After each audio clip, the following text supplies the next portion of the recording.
Class 11th आपकी unit second chapter third motion in a straight line.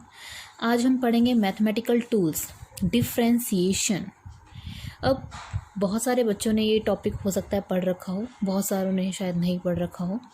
जो हमने previous video में cover किया था एवरेज वेलोसिटी और एवरेज स्पीड, उसके बाद फर्दर हमें टॉपिक करना तो चाहिए था स्पीड एंड वेलोसिटी, ठीक है। बट उसको करने से पहले एक टॉपिक समझना ज़रूरी है जिसको कहते हैं डिफ्रेंसिएशन, और एक मैथमेटिकल टूल है। आप लोगों ने ये पढ़ा होगा, suppose this is your x axis and this is your y axis, और इसका ग्राफ आता है स्ट्रेट लाइन, ठीक है। आपको इस पॉइंट पे ये एंगल थीटा है। थीटा वो एंगल होता है जो आपकी ये लाइन एक्स एक्सिस के साथ बना रही है, ठीक है। इसके टेंजेंट थीटा को बोलते हैं स्लोप, इसको बोलते हैं स्लोप। कई लोग ऐसे भी पढ़ते हैं इसको change in y axis upon change in y axis upon change in x axis. अगर मुझे इस पॉइंट पे स्लोप चाहिए तो मैं इस पॉइंट के परपेंडिकुलर एक स्ट्रेट लाइन खींच दूंगी एक्स एक्सिस के पैरेलल, तो ये एंगल क्या आ जाएगा आपका थीटा। सिमिलरली अगर मुझे यहाँ चाहिए तो मैं एक लाइन खींच दूंगी इसके पैरेलल, तो यहाँ क्या आ जाएगा थीटा। तो आप ये देखिए हर जगह थीटा थीटा क्या है सेम, यानी कि स्ट्रेट लाइन के ऊपर आपका जो स्लोप होता है वो क्या होता है सेम। अब स्लोप को निकालेंगे कैसे पता लगेगा, देखिए अगर मैं इसको ऐसे लिखूँ, मान लीजिए ये आपका जो स्ट्रेट लाइन है इस पे एक पॉइंट है, ये इस पॉइंट का कोऑर्डिनेट है x1 y1 और ये इसका सेकंड कोऑर्डिनेट है x2 y2, ठीक है।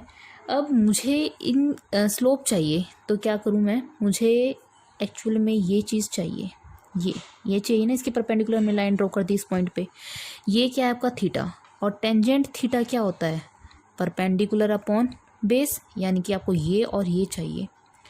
अब ये जो डिस्टेंस है आपका, ये क्या है एक्स एक्सिस की तरफ डिस्टेंस है, ये तो डिस्टेंस हो गया आपका x1, और ये डिस्टेंस कितना हो गया आपका y1। ये डिस्टेंस इस एक्सिस के अलोंग ये कितना हो गया y एक्सिस के अलोंग y2, और ये डिस्टेंस यहाँ तक कितना हो गया आपका x2। आपको चाहिए ये डिस्टेंस है, तो इसमें से ये माइनस कर दो, यानी कि परपेंडिकुलर क्या आ जाएगा आपका y2 minus y1 upon x2 minus x1। तो इसलिए लिखते हैं tangent theta is equal to slope is equal to change in y axis upon change in x axis. Clear है, ये तो हो गया आपका स्ट्रेट लाइन चीज़ों के लिए, ठीक है, जब आपका ग्राफ कैसा हो स्ट्रेट लाइन आए। बट अगर ग्राफ आपका इस टाइप का है, यहाँ देखिए अगर आपका ग्राफ इस टाइप का है, क्या यहाँ पे जो थीटा है, क्या यहाँ थीटा है या यहाँ थीटा है वो सेम है। कैसे, इसके परपेंडिकुलर एक टेंजेंट ड्रॉ कर लो, टेंजेंट ड्रॉ किया, इसका थीटा ये यहाँ ड्रॉ करो, और ये इसका थीटा देखो ये है, क्या ये थीटा सेम है, नहीं ना। फिर इस पे टेंजेंट ड्रॉ करो, इसका थीटा क्या सेम है, नहीं। हर एक पॉइंट पे, ए पॉइंट पे, बी पॉइंट पे, सी पॉइंट पे, हर जगह थीटा की वैल्यू क्या आ रही है डिफरेंट आ रही है, ठीक है। अब इस चीज़ को अगर मुझे स्लोप निकालना हो तो इस केस में मैं कैसे स्लोप निकाल सकती हूँ, ठीक है। अब हमें ये देखना है, सी स्टूडेंट्स कैसे करेंगे। मान लीजिए ये पॉइंट है ये ए और ये बी, मैंने इन दोनों पॉइंट को क्या ले लिया, A and B are very close to each other, एक दूसरे के बहुत पास ले लिया। अब मैं क्या करूँ, इसके ऊपर टेंजेंट ड्रॉ करूँ, ठीक है।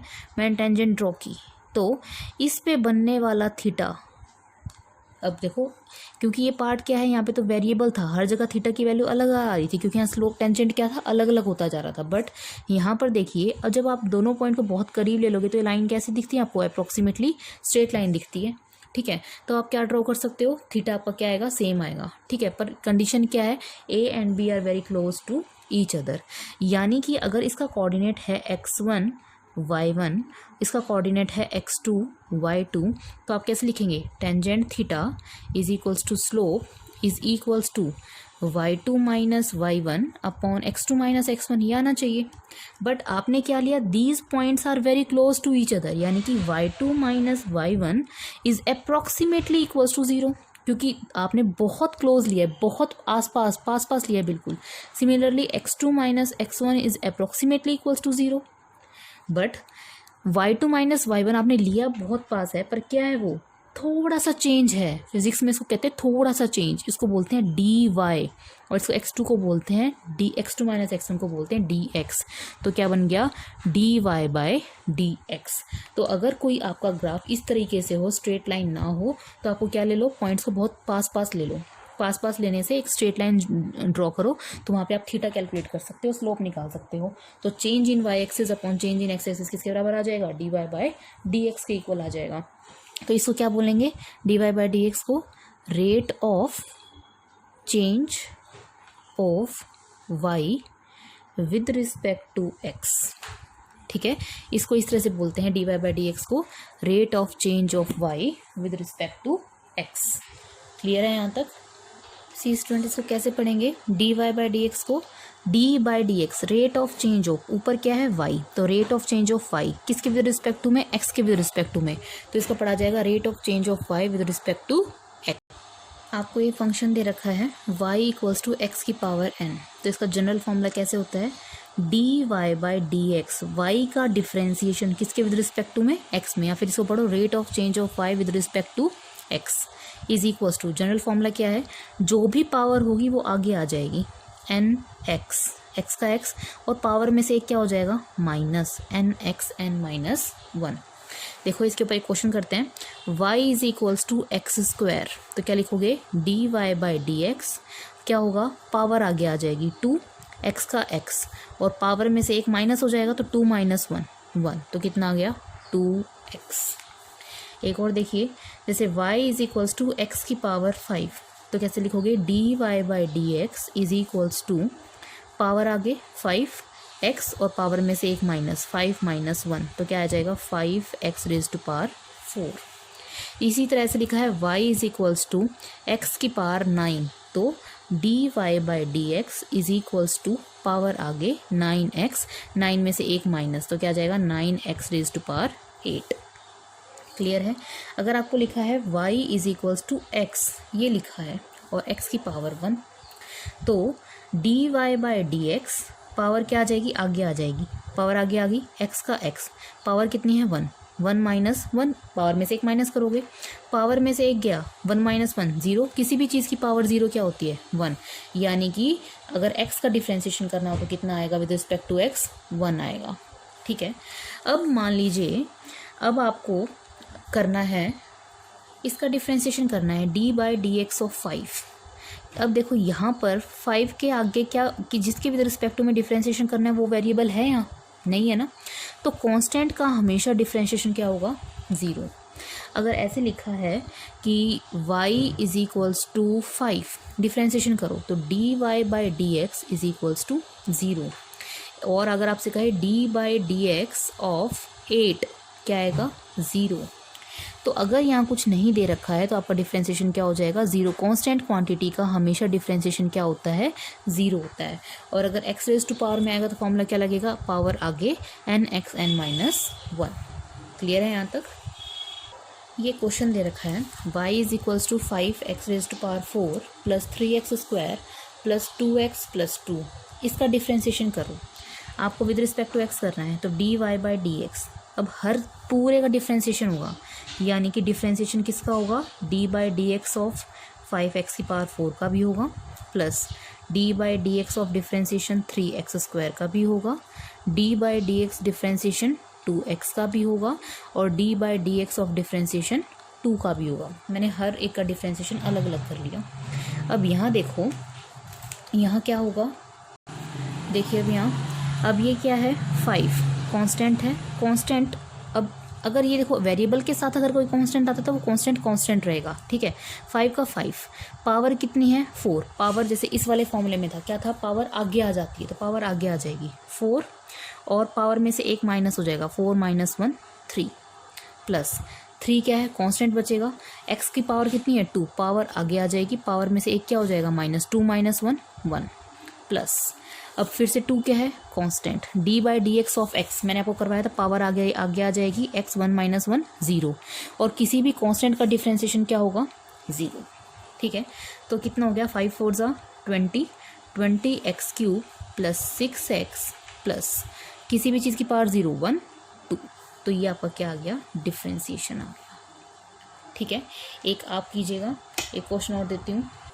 एक और क्वेश्चन है y is equals to 2x raise to power 5 plus x raise to power 4 plus 3x square plus 3 plus 2x। तो dy बाई डी एक्स आपको डिफ्रेंशिएशन करना है इसका, d by d x 2x raise to power 5 plus d by d x of x raise to power 4 plus d by d x of 3x square, सबका separate कर लो, plus d by d x of 3 plus d by d x of 2x। ठीक है, अब यहाँ देखिए आप कि 2 क्या है, कांस्टेंट, पावर आगे आ जाएगी, पावर में से एक माइनस।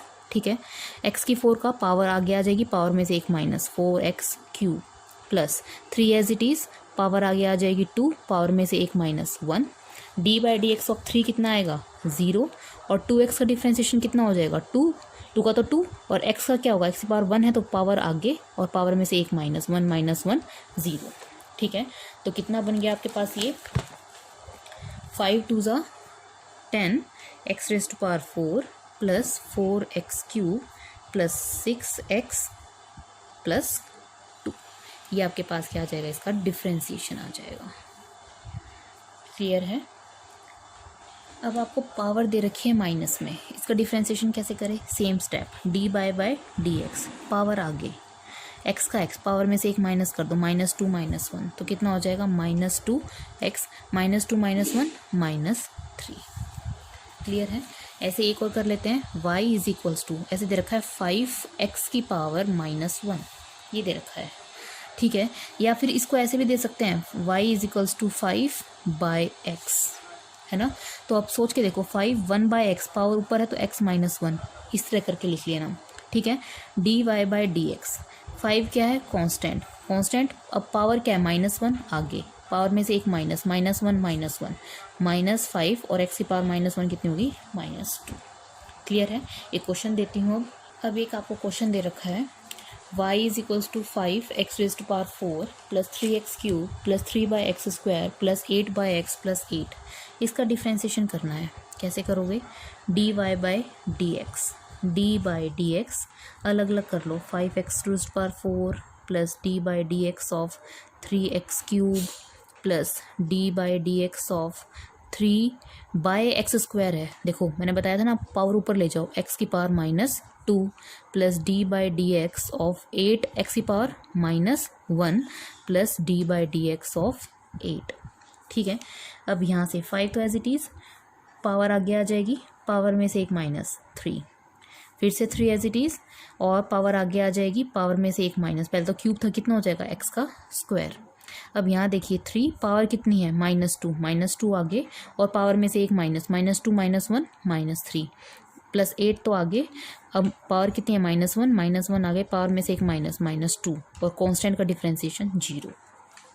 ठीक है, तो 5 4 ज़ा 20x³ प्लस 3 3 ज़ा 9x स्क्वायर माइनस 6x की पावर -3 माइनस 8x की रेज़ टू पावर -2। ये आ गया आपके पास डिफ्रेंसिएशन ऊपर वाले क्वेश्चन का। आया समझ में। अब आपको कुछ इम्पॉर्टेंट डिफ्रेंसिएशन के फॉर्मूले याद रखने हैं, जैसे differentiation of d by d x of sine x का डिफ्रेंसिएशन होता है cos x, d by d x of cos x, cos का होता है -sin x, d by d x of tangent x, इसका होगा secant square x, d by d x of cot x, इसका होगा -cosecant square x, d by d x of secant x का होगा secant x tan x, differentiation of cosecant x का होगा -cosecant x cotangent x। ये कुछ important formulas हैं जो आपको याद रखने हैं। साइन x का cos x का -sin x, secant x का secant x tan x का secant square x, cot x का -cosecant स्क्वायर x, और cosecant का -cosecant x cot x। ठीक है, ओके स्टूडेंट्स, ये आपका डिफ्रेंशिएशन का पार्ट ए कंप्लीट होता है यहाँ पर। अब हम नेक्स्ट वीडियो में इसके कुछ न्यूमेरिकल्स करेंगे और डिफ्रेंशिएशन को और कंटिन्यू करेंगे। Okay students, still stay home, stay safe.